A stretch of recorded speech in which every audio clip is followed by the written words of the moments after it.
Peer pressure, social media, bullying. Children are exposed to stress more than ever. Meditation expert Mallika Chopra is the author of Just Breathe, meditation, mindfulness, movement, and more. She's helping kids learn new ways to help deal with these issues. Thanks, Mallika, for joining us. Thank you so much for having me. I have to start with your last name. Yes. You were raised by Deepak Chopra, doctor, teacher, wellness guru, spiritual guidepost. How did that affect your spirituality growing up? You know, my brother and I, we think of my father just as a father. So I think everyone else has a perception of him. For us, he's funny, he's engaging. We had an interesting childhood. Our earliest memories are actually of him being pretty stressed out. So meditation was a huge shift in our family's life. So, well, he came home one day after his first meditation class, and it was like the seas had parted. It was all clear to him. Yes. Tell us about that story and your mother's reaction. So my dad actually was a pretty stressed out doctor. He drank, he smoked, he wouldn't sleep. Whenever he was around, our family life was pretty miserable, to be honest. And there was a very dramatic day where he learned his first meditation, and for the first time in his life felt a sense of peace, connection, knowingness. And so he ran home and he told my mom, "You have to learn this," and dragged my mom to the meditation center. She learned it. She was like, "It's nice, you know, it's like coming home." He stopped drinking, smoking. He changed his life overnight.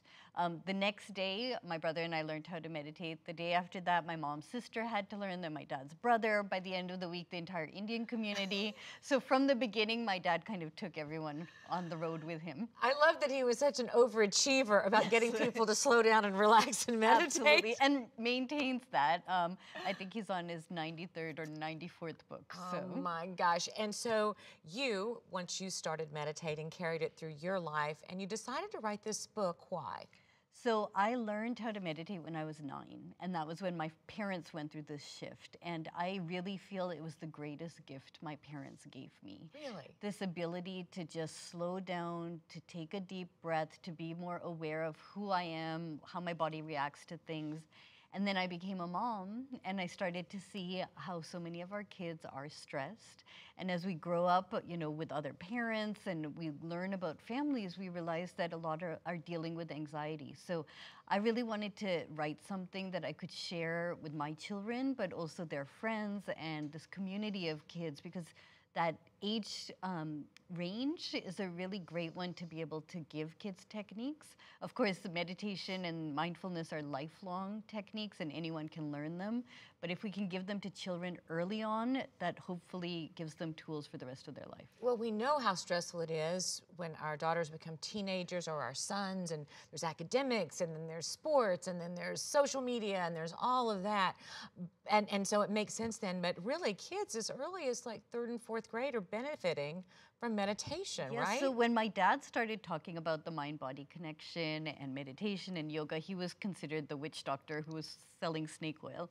Today, we're seeing all this research that is showing really the physical, mental, emotional benefits of these techniques across age ranges, but especially for kids. And it's helping to deal with anxiety, depression, helping them sleep, build empathy. So I think if we can gift our kids with some of these tools early on, it's about a lifelong journey. It also sort of introduces the concept of mental wellness Yes. to small children, which, I mean, there's nothing that can be bad about that, right? Yes, so, you know, kids today are overstimulated, as we know. They're not used to silence or quiet time or even being bored because they're so overscheduled. And so the techniques in this book is super simple.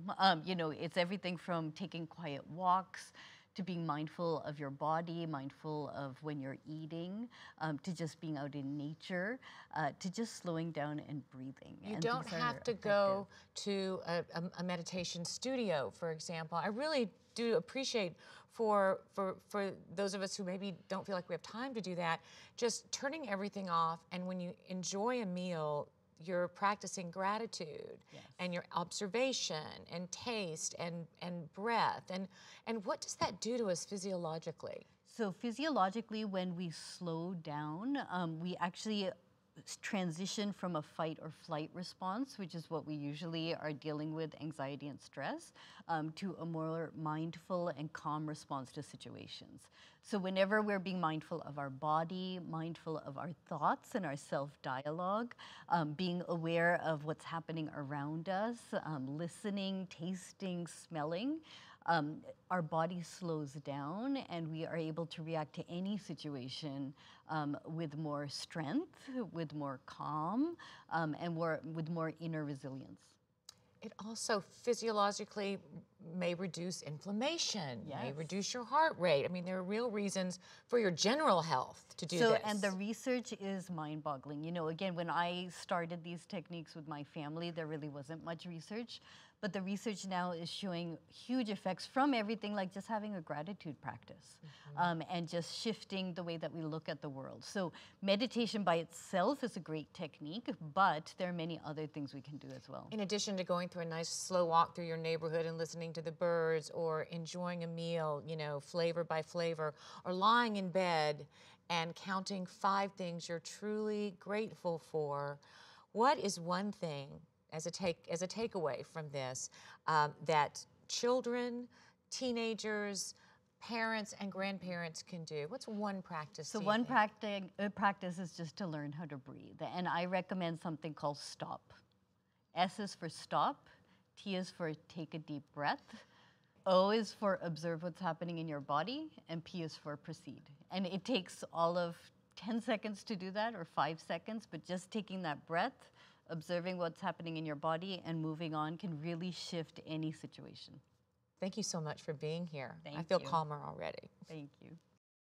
Mallika's book, Just Breathe, Meditation, Mindfulness, Movement, and More, is in bookstores now. Coming up, the Disney-Fox merger. The demise of one studio creates new opportunities and new problems for the other. Company Town reporter Meg James looks into it next.